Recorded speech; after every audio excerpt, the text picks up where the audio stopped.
गेल्या काही दिवसांमध्ये घरांच्या लॉटरी संदर्भात अनेक महत्त्वाच्या घडामोडी समोर आलेल्या आहेत. सिडकोच्या डिसेंबर 2025 मधील EWS अर्थात आर्थिकदृष्ट्या दुर्बल घटकांच्या योजनेचा निकाल जाहीर झाला. त्याचबरोबर म्हाडाच्या मुंबई मंडळाच्या 2640 घरांच्या सोडतीचा निकालही 6 ऑगस्ट रोजी जाहीर करण्यात आला.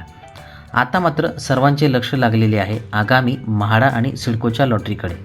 येत्या काही दिवसांमध्ये किंवा पुढील काळात कोणकोणत्या ठिकाणी घरांच्या योजना ह्या जाहीर होणार आहेत, कोणत्या मंडळाची लॉटरी आधी येणार आहे, कोणत्या उत्पन्न गटासाठी एकूण किती घरे उपलब्ध असतील आणि सर्वात महत्त्वाचं म्हणजे या घरांच्या किमती किती असणार आहेत. म्हाडाच्या लॉटरी जाहीर होण्यापूर्वीच सिडकोने नवी मुंबईमध्ये तब्बल 4779 घरांची योजनाही जाहीर केलेली आहे.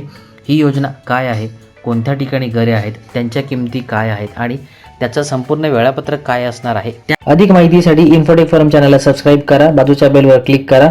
व्हिडिओ आवडल्यास लाईक आणि शेअर करायला विसरू नका.